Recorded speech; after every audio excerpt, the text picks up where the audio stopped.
الكريم وعلى آله وأصحابه أجمعين. از کلیلا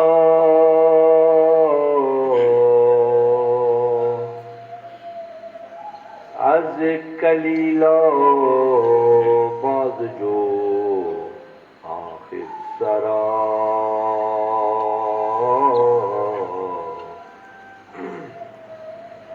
از کلیلا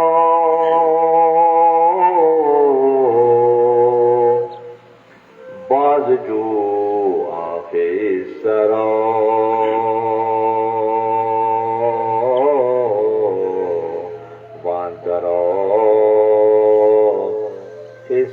طلب کنه سرا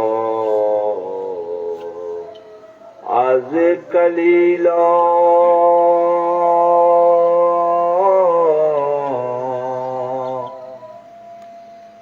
باز جو آخر سرا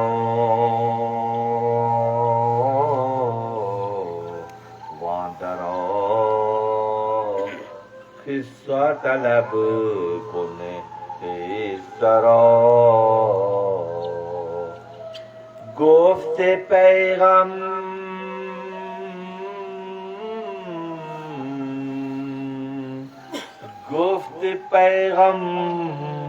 بر بآواز بلند گفت پیغم بر بآواز بلند بر توکل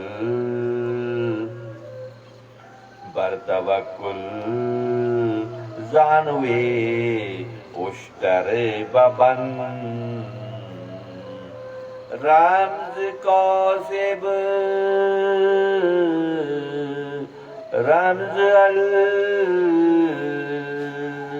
کاسب حبیب اللہ شنو رمز کاسب حبیب اللہ شنو استوکل در سبب کاہل مشو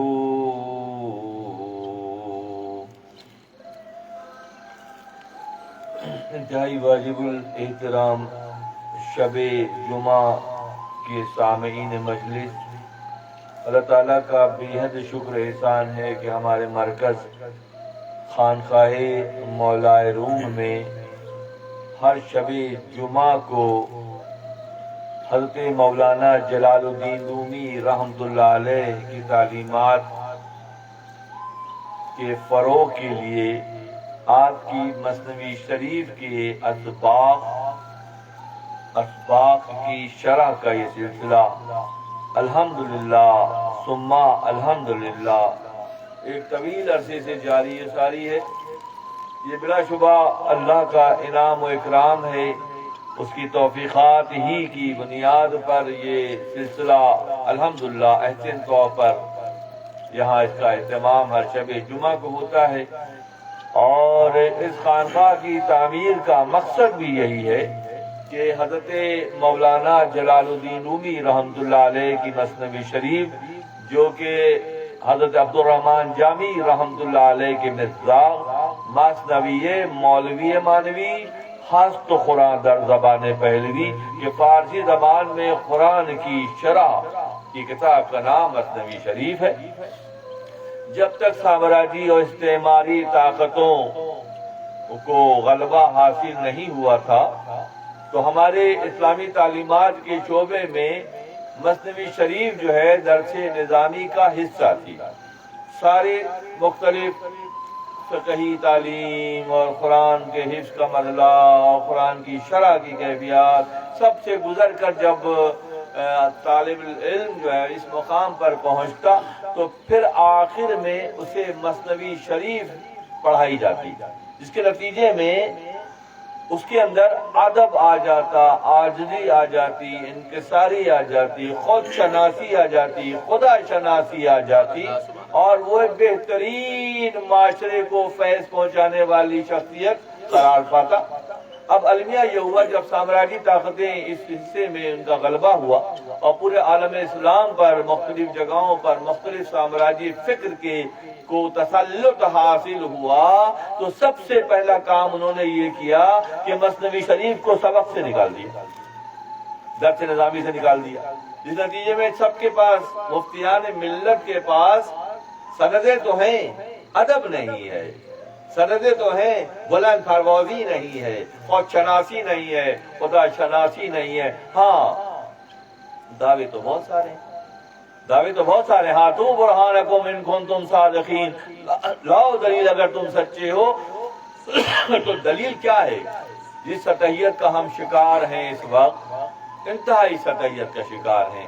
میں بڑی دکھ کے ساتھ یہ کہتا ہوں کہ جو کچھ ہو رہا ہے یہ عبادت نہیں ہے، یہ عادت ہے۔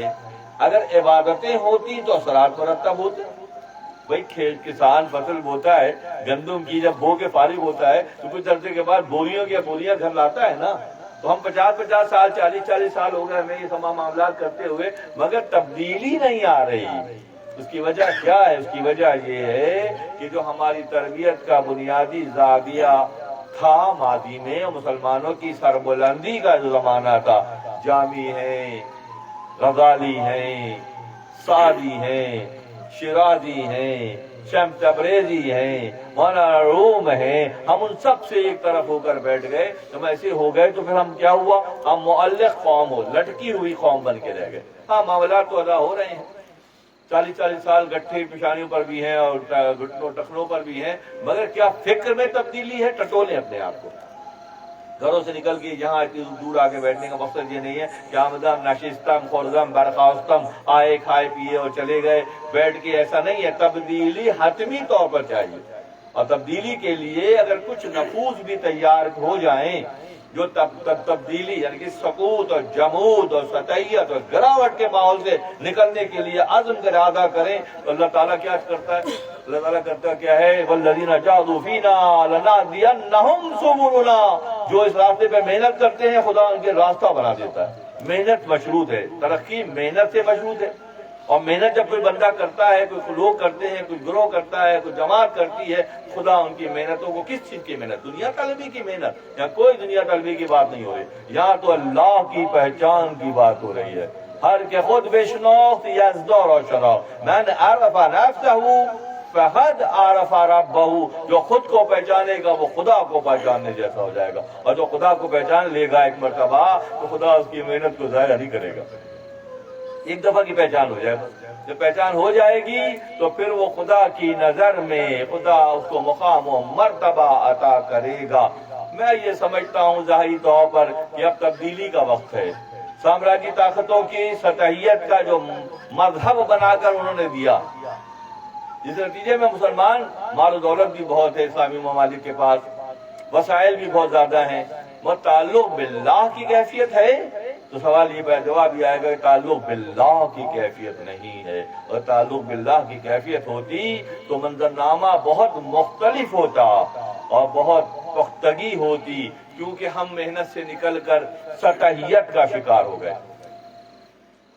محنت سے، اور جو محنت ہم کر رہے ہیں ان محنت کے نتائج کہاں ہیں؟ مہمان فرماتے ہیں اگر تمہاری تھیلی ہمیانی کہتے ہیں جس میں اشرفیاں رکھی جاتی تھی پہلے زمانے میں، لاؤ تمہارے پاس اگر وہ تھیلی ہے جس میں اشرفیاں، دکھاؤ کہاں ہیں؟ کہاں لیں گے۔ اور فرماتے ہیں کہ سخت وعید اور سختی ہے کہ کمر سے تلوار لٹکی ہوئی ہے۔ بھائی ڈاکٹر صاحب کے پاس زبردست تلوار ہے اور ہر وقت کمر سے لٹکی رہتی ہے، اس کے دستے پہ زبردست ہیرے جواہرات بھی لگے ہوئے ہیں، مگر وہ تلوار جو ہے نیام کے اندر ہے۔ جب تک نیام کے اندر ہے جب تک کی عزت ہے، جس دن وہ نیام سے باہر نکالی جائے گی تو معلوم ہوگا کہ لکڑی کی تلوار ہے، اور لکڑی کی تلوار صرف جلائے جانے کے کام آتی ہے۔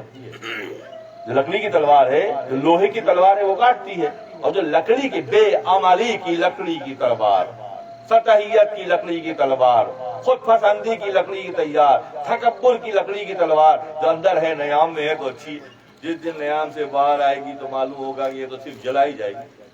معاذ اللہ خدا نہ خواستہ کہیں ایسا تو نہیں ہے کہ ہمارے مشاغل روزمرہ کے جو ہیں وہ لکڑی کی تلوار سے مشابہ ہیں؟ اگر وہ پختہ اور زبردست دو دھاری تلوار ہوتی تو کاٹتی نا، کفر کو کاٹتی، شرک کو کاٹتی، بدعات کو کاٹتی، خود پسندی کو کاٹتی، تکبر کو کاٹتی، ہماری اصلاح کرتی۔ اصلاح ہو رہی ہے؟ بالکل دیکھیں بہت خاص مجلس بیٹھی ہوئی، کیا نمازوں میں بھی ہماری خشوع و خضوع کی کیفیت ہوتی ہے؟ یکسوئی کے منزل پر ہم ہوتے ہیں، تعلق باللہ کے منزل پر ہم ہوتے ہیں؟ ہم نماز میں بھی مختلف وسواس الخناس الذی یوسوس فی صدور الناس من الجنۃ والناس کی منزل پر ہوتے ہیں۔ معروف رحمۃ فرماتے ہیں کہ وسواس نیگیٹو تھاٹس، منفی فکریں اس طرح سے حملہ کرتی ہیں جیسے چھاچھ پر مکھیاں حملہ کرتی ہیں۔ چھاچھ بنا کر رکھیں تو مکھیاں ڈھیر کی ڈھیر آگے اس پہ گر جاتی ہیں۔ تو حالت نماز میں بھی ہمارے ذہن اور قلب پر وسواس کا غلبہ ہوتا ہے، ورنہ سیماہم فی وجوہہم من اثر السجود کہاں ہے؟ سجدوں کی وہ مٹھاس، پیشانیوں کی وہ چمک، دل کی وہ رقیق والقلبی زاری کہاں ہے؟ اگر نہیں ہے تو جہاں سے جاگے وہیں سے کھڑے رہا۔ محنت تو کی جا رہی ہے مگر صحیح رخ پہ محنت نہیں کی جا رہی۔ صحیح رخ پہ محنت کیا ہے؟ صحیح رخ پہ محنت اور فرماتے ہیں بات سے باہر نکلتی ہے، اور صحیح رخ پہ محنت ہو تو معاملات پھر ایسے ہوتے ہیں۔ مولوی فرماتے ہیں کہ ہرنی کا بچہ جنگل میں اپنی ماں کی طرف جاتا ہے، کہیں نہیں جاتا۔ جنگل میں ہرنی کا بچہ اپنی ماں کو، بکری کا بچہ، ہرنی کا بچہ کہاں جائے گا؟ کسی اور کے پاس نہیں جائے گا، اپنی ماں کے پاس جائے گا۔ تمہاری پازیٹیوٹی، تمہاری مثبت فکر، تمہاری مثبت محنت تمہیں صحیح رخ پر لے کر جائے گی۔ اگر صحیح ہے تو صحیح ہے، اور اگر نہیں ہے تو سوچنے کی بات ہے کہاں کمی ہے۔ جہاں کمی ہے اس کمی کو دور کرنا ہے۔ کیسے دور ہوگی؟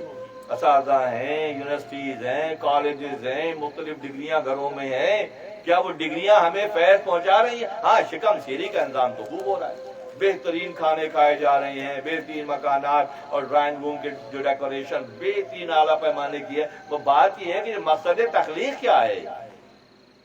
مقصد تخلیق یہ نہیں ہے۔ مقصد تخلیق اللہ کی چاہت ہے اور اللہ کی مخلوق سے محبت ہے۔ ٹٹو لیں دلوں کو، کیا ہے؟ اللہ کی چاہت، اللہ کی محبت اور مخلوق خدا کے ساتھ شفقت کا معاملہ ہے۔ ہماری زبانیں لوگوں کے سینوں کو چھید رہی ہیں، ہمارے رویے، ہماری آنکھوں کی تپش لوگوں کو، اللہ کی مخلوق کو زخمی کر رہی ہے۔ تو سوال یہ پیدا ہوتا ہے کہ کیا واقعاً ہم صحیح راستے پر ہیں؟ ہماری محنتیں صحیح راستے پر ہیں؟ مثنوی شریف کے جتنے بھی اسباق ہیں، ہم دفتر اول کے درمیان کے حصے میں پہنچے ہیں اب تک؟ جب سے دوبارہ سلسلہ شروع کیا تھا نئے انداز میں شرح کا، یہاں پہنچے تو آج پچھلی نشست کا خلاصہ بھی آپ نے سماعت کیا۔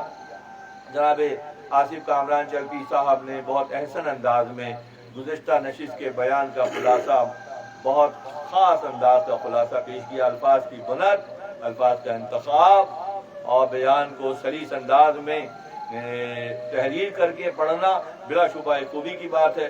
تہہ دل سے میں آپ کا ممنون مشکور ہوں کہ اپنے روزمرہ کی مصروفیات کے باوجود، انتہائی اہم ذمہ داریوں کے باوجود آپ اس طرح سے محنت کر رہے ہیں۔ مقصد وہی ہے جو ہمارا ہے کہ مثنوی شریف کا فروغ۔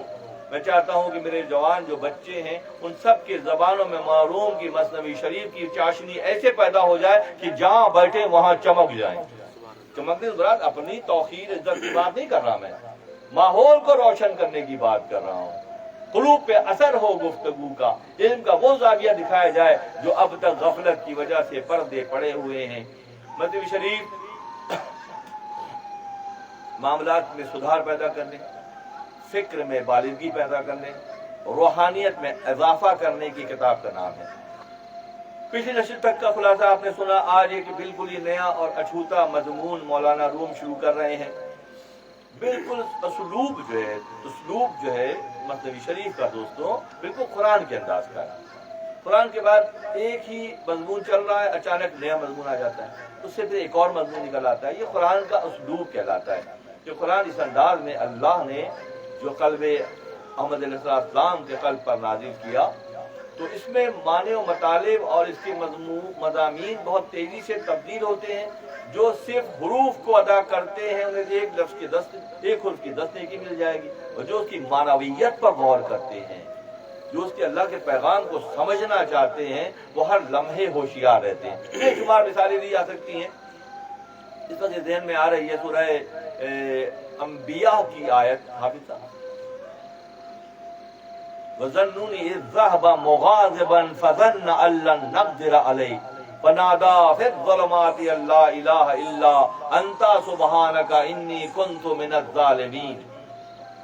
جب ذنون مچھلی والے نے یہ گمان کیا کہ خدا قدرت نہیں رکھتا ان کے معاملات پر، مگر جب انہوں نے ایسا خیال کیا وَظَنُّونِ إِذْ ذَهَبَ مُغَاضِبًا غضبناک ہوا. اللہ مچھلی والا غضبناک ہوا. معاملہ اردو سے چلا جائے گا، بہت تفصیل ہو جائے گی، میں گزرتا ہوں یہاں سے، پھر کوئی موقع آئے گا یار زندہ صحبت باقی. جو مچھلی والے حضرت یونس علیہ السلام غضبناک ہوئے کہ اللہ نے ان سے وعدہ کیا تھا کہ فلاں دن عذاب آئے گا، اور پھر وہ عذاب جب نہیں آیا تو آپ ناراضگی کا اظہار کرتے ہوئے چلے گئے اور جا کے کشتی میں سوار ہوئے. کشتی میں قرآن اندازی ہوئی اور آپ کو پانی میں جو ہے پھینک دیا گیا. وہاں ایک مچھلی پہلے سے تیار تھی تو اس نے اپنے اندر لے لیا پورے یونس کے وجود کو. وَظَنُّونِ إِذْ ذَهَبَ مُغَاضِبًا فَظَنَّ أَن لَّن نَّقْدِرَ عَلَيْهِ، کہ ہم اس پر قدرت نہیں رکھتے. فَنَادَىٰ، جب اندر پہنچ گیا مچھلی کے پیٹ میں، تو ایک تو اندھیرا مچھلی کے پیٹ کا، دوسرا اندھیرا سمندر کی دریا کی گہرائی کا. تو وہ ظلمت پر ظلمت ہے، اندھیرے پر اندھیرا ہے. جب ایسے مقام کو پہنچ گئے تو پھر وہاں اللہ کو پکارا نے. فَنَادَىٰ فِي الظُّلُمَاتِ أَن لَّا إِلَٰهَ إِلَّا أَنتَ سُبْحَانَكَ إِنِّي كُنتُ مِنَ الظَّالِمِينَ، کہ اپنی عاجزی کا اظہار کیا. اور عاجزی اللہ کو بہت پسند ہے. عاجزی ہر دور میں، عاجزی اللہ کو پسندیدہ چیزیں اللہ کی ہیں. اللہ عاجزی کا رب ہے دوستوں، اللہ عاجز نہیں ہے. عاجزی کا رب بھی اللہ ہے مگر اللہ عاجز نہیں ہے. عاجز ہم ہیں، اور ہم متکبر بن جائیں تو کیا معاملہ ہوگا ہمارے ساتھ. تو عاجزی انبیاء کی کرداروں میں دکھائی گئی. یونس علیہ السلام نے انی کنت من الظالمین کا جو ورد کیا تو اللہ کی طرف سے پیغام آ گیا. وَظَنُّونِ إِذْ ذَهَبَ مُغَاضِبًا فَظَنَّ أَن لَّن نَّقْدِرَ عَلَيْهِ فَنَادَىٰ فِي الظُّلُمَاتِ أَن لَّا إِلَٰهَ إِلَّا أَنتَ سُبْحَانَكَ إِنِّي كُنتُ مِنَ الظَّالِمِينَ فَاسْتَجَبْنَا لَهُ وَنَجَّيْنَاهُ مِنَ الْغَمِّ. اللہ نے ان کے پکار کو سنا اور ان کو غم سے نجات دی. اللہ نے ان کے پکار کو سنا اور اللہ نے ان سے غم سے جیسے عاجزی اختیار کی. اور فرماتے ہیں کہ بات نکلتی چلی جاتی ہے. بات آج شاید آپ لوگوں کی آنکھوں میں چمک ایسی ہوتی ہے کہ مضامین آتے چلے جا رہے ہیں. اور فرماتے ہیں جب بادشاہ کے آگے بادشاہ آتا ہے نا تو دونوں تلوار نکال کے لڑتے ہیں، اور جب بادشاہ کے آگے کوئی فقیر آ جائے تو گھوڑے سے اتر کر وہ فقیر کو اشرفیاں دیتا ہے. جب مقابلے میں بادشاہ آ جائے تو لڑتا ہے، اور عاجز آ جائے تو کیا کرتا ہے؟ نوازتا ہے. جب دنیاوی بادشاہ یہ کرتا ہے تو آفاقی بادشاہ پھر کیا کرے گا؟ فَنَادَىٰ فِي الظُّلُمَاتِ أَن لَّا إِلَٰهَ إِلَّا أَنتَ سُبْحَانَكَ إِنِّي كُنتُ مِنَ الظَّالِمِينَ فَاسْتَجَبْنَا لَهُ وَنَجَّيْنَاهُ مِنَ الْغَمِّ. یہاں پہ تو بات ہو رہی ہے یونس علیہ السلام کے حوالے سے، کئی ہزار سال پہلے کی کہانی. اچانک وَكَذَٰلِكَ نُنْجِي الْمُؤْمِنِينَ. اگلا مضمون کیا ہے کہ کہاں یونس علیہ السلام کا واقعہ، اور اچانک قرآن میں پھر اللہ تعالیٰ آپ سے مخاطب ہو. وَكَذَٰلِكَ نُنْجِي الْمُؤْمِنِينَ. اگر مومن غمناک ہو جائیں، مومن درد میں آ جائیں، مومن مشکل میں آ جائیں تو كَذَٰلِكَ نُنْجِي الْمُؤْمِنِينَ، مومنوں کو بھی اللہ ایسے نجات دیتا ہے. قرآن کا مضمون ایسے ہے نا جس میں بہت زیادہ ویریشن کہتے ہیں نا کہ بہت سے مضامین ایک کے بعد ایک دہرائے بھی جاتے ہیں اور نیا مضامین آ بھی جاتے ہیں. اسی طرح مثنوی کا بھی اسلوب یہی ہے. آج کی نشست میں ایک بہت ہی اہم شروعات ہونے کو جا رہی ہے، اور وہ ہمارے آج 2022 کے لیے ہے. دراصل 2000 ابھی انشاءاللہ عزیز 18 جنوری کو انشاءاللہ بات آ گئی سامنے. 18 جنوری 2023 کو معروم رحمۃ اللہ علیہ کا 772واں عرس شریف اسی مقام پر منایا جائے گا. سب کچھ کیلکولیٹڈ ہوتا ہے. مولانا سے رجوع کرتے ہیں، مولانا کا اشارہ ہوتا ہے، تاریخ کا تعین ہوتا ہے. جمادی الثانی مولانا کا مہینہ ہے، اور اس میں ہمارے لیے جو دن آیا ہے وہ 18 کو آیا ہے.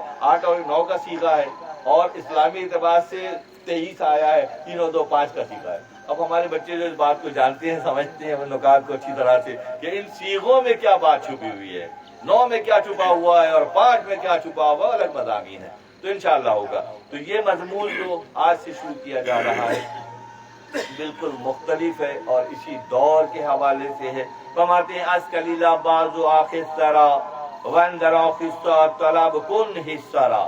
یہ کتاب سنسکرت زبان میں، سنسکرت دنیا کی قدیم ترین زبان ہے، جو اہل ہند کی زبان ہے، ہندوستان کی زبان، ہندوستان کا جو مذہب ہے سنسکرت میں ان کی کتاب ہے، اور دنیا کا قدیم مذہب ہے جو ہندو مت کہلاتا ہے، اور بہت بہت ڈفرنٹ بھی ہے، بہت بہت بہت الگ ہے بالکل۔ تو ان کی جو کتابیں ہوتی تھیں وہ سنسکرت زبان میں ہوتی تھیں، جو آج بھی مروج ہے۔ بے شمار سنسکرت کی کتابوں میں بہت راز چھپے ہوئے ہیں۔ میر بشیر نامی ایک صاحب جو انگلینڈ میں رہتے تھے مسلمان، انگلینڈ میں رہتے تھے، اور وہ پامسٹری کے ماہر تھے، ہاتھ دیکھتے تھے، اس شعبے کے ماہر ترین بندہ تھا میر بشیر۔ ان کی کتاب میں یہ واقعہ میں نے پڑھا کہ ماہر تھے، ہاتھ اگر دکھا دیں تو پیدائش سے لے کے موت تک کے سارے واقعات دیکھ لیتے تھے، اس ہاتھ پہ دیکھتے تھے، کیونکہ پرنٹ ہے نا، یہ ہاتھ پہ پرنٹ لکیریں ہیں، تو اس کی بھی کوئی وجہ اللہ نے رکھی ہوگی، تو وہ دیکھ لیتے تھے اور بتا دیتے تھے۔ تو لوگوں نے بعض اوقات ان کو چیک کیا کہ قاتلوں کے ہاتھ چہرہ نہیں دکھایا، تو وہ چہرہ دیکھ کے پہچان لیتے ہوں گے بھائی کچھ ہوگا چکر ان کے پاس، ان کا نہیں صرف ہاتھ دیکھتے ہوں۔ تو قاتلوں نے 2 قتل کیے، 3 قتل کیے اور قید میں ہیں، ان کے ہاتھ سے سوراخ سے باہر نکال دیے، تو میر بشیر نے بتایا 3 کیے، چھوٹے گا تو 2 اور کرے گا، 3 قتل کیے اس نے پہلے، اور جب اسے چھوڑا جائے گا تو 2 اور بھی کرے گا۔ تو لوگ ان سے، انگلینڈ والے مدد لیتے تھے، سراغ رسانی کا کام ان سے لیتے تھے۔ وہ میر بشیر اپنی کتاب میں لکھتے ہیں کہ جب میں ہندوستان گیا، اور آج کل اسے چنائی کہتے ہیں، جو مدراس کا علاقہ ہے، ساؤتھ انڈیا کا علاقہ ہے، تو وہاں بہت قدیم مندر ہیں، اور ایک سے بڑھ کر ایک قابل شخص وہاں پنڈتوں کے میں موجود ہے۔ تو میر بشیر ایک جگہ سے گزر رہے تھے، تو ایک مندر کے پاس ایک بندہ کھڑا ہوا ہے، اس نے کہا کہ آپ میر بشیر ہیں؟ ہاں میر بشیر۔ تمہیں کیسے معلوم؟ کہ ہاں ہمارے جو بڑے ہیں پنڈت مہاراج جو ہیں ہمارے، وہ آپ کو یاد کریں گے۔ تو وہ اپنی کتاب میں لکھا کہ بہت نیچے تہ خانے در تہ خانے در تہ خانے، بہت اندر جا کے وہ بڑے بڑے ان کے پنڈت بیٹھے ہوئے تھے۔ جب یہ گئے تو اس زمانے کی جو بڑی کتابیں ہوتی تھی، بڑی بڑی کتابیں ہوتی تھی، کھول کے دکھایا آپ کا نام میر بشیر ہے، آپ اپنے شعبے کے ماہر ترین شخصیت ہیں، اور آپ نے اس سن کی اس تاریخ کو ہمارے یہاں آنا تھا۔ وہ ان کتابوں میں پہلے سے درج ہے۔ میر بشیر جو اپنے شعبے کا ماہر ترین بندہ ہے، وہ حیران ہو گیا کہ میرے بارے میں ڈیٹیل ان کے پاس ہے۔ تو علم بٹا ہوا اللہ نے رکھا ہے، علم جو ہے انبیاء کا جو ورثہ ہے وہ بٹا ہوا ہے۔ تو بینگ اے مسلم اور بینگ اے امت محمدیہ، نبی صلی اللہ علیہ وسلم جو وسعت کا پیغام لے کر آئے، تو مسلمانوں پر بھی یہ لازم ہے کہ وہ سطحیت سے نکل کر وسعت کی طرف سفر مراجعت شروع کریں، ہجرت شروع کریں، تنگی سے کشادگی کی طرف ہجرت کریں، تنگی سے، علم کی تنگی جو ہے اس سے کشادہ علوم کی طرف ہجرت مہاجرت کریں، کوئی فرق نہیں پڑتا اس سے۔ مثلا حضرت حاجرہ سلام اللہ علیہا، مضمون ابھی میں نے شروع نہیں کیا، اور یہ ساری آمد حضرت حاجرہ سلام اللہ علیہا حبشو نسل خاتون ہیں، حبشو نسل خاتون ہیں، سارا کی خادمہ ہیں۔ جب بہت ابراہیم خلیل حق کی یہاں اولاد نہیں ہوئی، بہت زمانہ گزر گیا، عمر کا بڑا حصہ گزر گیا، تو حضرت سارا ذوف کی منزل میں چلی گئیں، ضعیف ہو گئیں، کمزور ہو گئیں، بوڑھی کہنے ہو گئیں۔ تو انہوں نے کیا کیا کہ اپنی خادمہ کا نکاح جو ہے حضرت ابراہیم سے کر دیا۔ حضرت جو خادمہ تھی وہ حبشی نسل بلیک تھی، مگر ان کی قسمت پر قربان ہو جائیں کہ ان کے دوڑنے کو اللہ نے قرآن میں شاعر اللہ کی نشانی قرار دیا۔ اگر مفتی جائے گا، عالم جائے گا، پیر صاحب جائیں گے، کوئی جنرل جائے گا، جو بھی جائے گا وہ اس طرح دوڑے گا جیسے حاجرہ دوڑی تھی۔ اگر نہیں دوڑے گا تو پھر نہ عمرہ ہوگا نہ حج ہوگا، کیونکہ وہ دوڑنے کو اللہ نے اس خاتون کے دوڑنے کو، جس نے برضا اور رغبت اندھیرے سے اجالے کی طرف، حبشہ سے خلیل حق کی طرف ہجرت کی، تو ہجرت اللہ کو اتنی پسند آئی کہ قرآن میں اللہ نے اس کو شاعر اللہ قرار دے دیا۔ ہجرتیں اگر ہوں ظلم سے امن کی طرف، جہل سے علم کی طرف، غصے سے عاجزی کی طرف، انکساری کی طرف، یہ ہجرت کہلاتی ہے۔ ہمارے جنیٹک کوڈ میں ہمارے فور فادر بہت غصہ کرتے تھے، اب ہم جب جاگے تو ہمیں خیال کرنا چاہیے کہ ہم اب غصے سے دستبردار ہو جائیں، ہم شقاوت سے، دل کی سختی سے دستبردار ہو جائیں۔ یہ ہجرت ہے کہ ہم اپنے جنیٹک کوڈ کی موروثی اثرات کو پہچان کر اس سے نکلنے کی کوشش کریں، کیونکہ وہ جو جہل تھا، وہ تو جہل تھا۔ کہتے ہیں نا لوگ، ہمارے چاچا تھے وہاں کیا کہتے ہیں بنارس میں، بہت پورا گاؤں ڈرتا تھا ان کا، تو کئی سالوں تک تو کہانی لوگ سناتے رہے کہ ہمارے چاچا سب ڈرتے تھے۔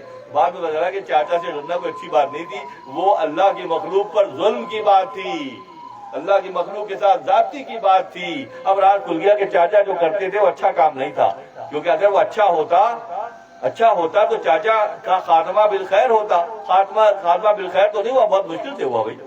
اس وقت جو مشکلات کے دور چل رہے ہیں، آئی سی یو، سی سی یو، تو اگر کوئی بچہ پی ایچ ڈی کی ڈگری لینا چاہے تو ان کے پورے خاندان کی اسٹڈی کرے، اسے معلوم ہو جائے گا کہ کہاں پہ کمی ہے۔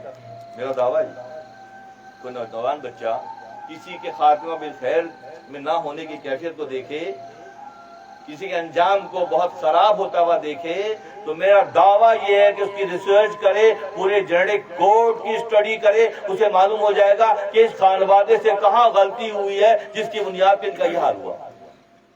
بھئی ہمارے کتابوں میں ہے، بزرگوں کا واقعہ ہے کہ ساری پابندیاں، ساری عادتیں نہیں بلکہ عبادتیں کر کے انہوں نے مقام پایا، وقت گزارا اور بہت سادگی سے روانہ ہو گئے، بہت ہی سادگی سے۔ یہ کہنے کی بات ہے، کہنا چاہیے، سوچنا چاہیے کہ ہم کس طرف جا رہے ہیں۔ پہلے ہمارے جو بزرگان الزام ہوتے تھے وہ بہت سادگی سے روانہ ہو جاتے تھے، اب کوئی سادگی سے جا نہیں رہا، آنے والے سے 2 لاکھ روپے اور جانے والے سے 10 لاکھ روپے لے جائیں گے، اور لے رہے ہیں لوگ۔ آنے والے کو نہ فری میں آنے دو نہ فری میں جانے دو، دونوں تو بندے بٹھا دیے ہیں۔ کیوں بندے بٹھائے؟ کہ اعمال حسنہ ناپید ہو گئے، خدا سے تعلق کمزور ہو گیا، انبیاء کی تعلیمات سے ہم دور ہو گئے، ظاہر داری نے ہمیں اس حال کو پہنچا دیا کہ ہم سطحیت کے اس دور میں اس مشکل سے دوچار ہو رہے ہیں۔ گفتگو کا خلاصہ یہ ہے کہ جہاں سے جاگے وہیں سے سویرا ہے۔ ہم کوشش کریں روزمرہ کے معاملات میں، پہلی بات تو اہل اللہ سے دور کیا، اہل اللہ سے دور کیا گیا، پلان کر کے دور کیا گیا۔ اگر یہ اہل اللہ کی صحبت میں ہوں گے، ان کی پاکی ہوگی، طہارت ہوگی، زبانیں صاف ہوں گی، آنکھوں میں نمی ہوگی، یہ سادہ ترین غذا، سادہ ترین زندگی گزاریں گے۔ مگر جب ان سے دور ہوئے تو کون سی زندگی ہمارے حصے میں؟ پرتعیش زندگی ہمارے حصے میں۔ تو کیا پرتعیش زندگی کا انجام کیا ہو رہا ہے؟ انتہائی مشکل ہو رہا ہے۔ اگر کوئی دیکھنا چاہے تو جا کے دیکھ لے، اسپتالوں میں، بہت بڑے اسپتال میں ہمارے ایک قریبی ساتھی داخل تھے، ہمیں جانا پڑا ان کو دیکھنے کے لیے، تو میں نے وہ منظر دیکھا، شاید میرے جیسے بندے کو دکھانے کے لیے بھیجا گیا تھا۔ وہ خاتون گزر چکی تھی اور کوئی صاحب کھڑے ہوئے پیپر پہ ان کے انگوٹھے لگا رہے تھے۔ یہ منظر مجھے دکھایا گیا، میرے جیسے بندے کو دکھایا گیا جو بال کی کھال نکال لیتا ہے، ہاں، کہ وہ ڈیڈ باڈی سے وہ دنیا کی جائیدادیں حاصل کرنے کے لیے وائٹ پیپر پہ وہ خاتون کا وہ انگوٹھا پکڑ کر وہ اسٹامپ لگا رہے تھے، بہت بڑے اسپتال میں۔ شاید پیمنٹ ان کر دی ہوگی، ایڈوانس میں کر دی ہوگی، صاحب اماں سے کچھ انگوٹھے لگوانے تو پیمنٹ ہم سے لے لیں۔ یہ اس وقت کی یہ روش کہاں جا رہی ہے؟ ہم کس راستے پر سفر کر رہے ہیں؟ رکیے، ٹھہریے، سوچئے، غور کیجئے کہ کیا واقعاً ہم راہ حق پر ہیں؟ ہم راہ حق پر ہیں یا راہ باطل پر ہیں؟ ہم اللہ کے راستے پر نہیں۔ دعویٰ بہت کرتے ہیں، ہم میں سے بہت سارے دعویٰ کرتے ہیں، اللہ کافی ہے، اللہ کافی ہے، اللہ کافی ہے، اللہ کافی ہے، تو اللہ تو کافی ہے، تم کس مقام پر ہو؟ تفکر کرو، غور کرو۔ از کلیلہ باز جو آخسرا واندرا خستہ طلب کن حصرا۔ میں ذکر کر رہا تھا کہ سنسکرت زبان قدیم زبان ہے، اور سنسکرت زبان کے جو قاری پڑھنے والے ہیں وہ بہت قدر و منزلت والے ہیں۔ ہمیں ڈینائی نہیں کرنا چاہیے، حقیقتوں کو قبول کرنا چاہیے۔ مجھے بہت ساری باتیں کرنی پڑ گئیں۔ سنسکرت زبان میں جو کتاب تھی اس میں مولانا فرماتے ہیں کلیلہ دمنا، دو گیدڑوں کی کہانی تھی۔ کلیلہ و دمنا دو گیدڑوں کے نام تھے۔ سنسکرت زبان میں یہ قصہ تھا، مولانا فرماتے ہیں وندرا قصہ طلب کن حصہ، اس قصے میں سے اپنا حصہ نکال رہے ہیں جو مثنوی شریف میں ہے۔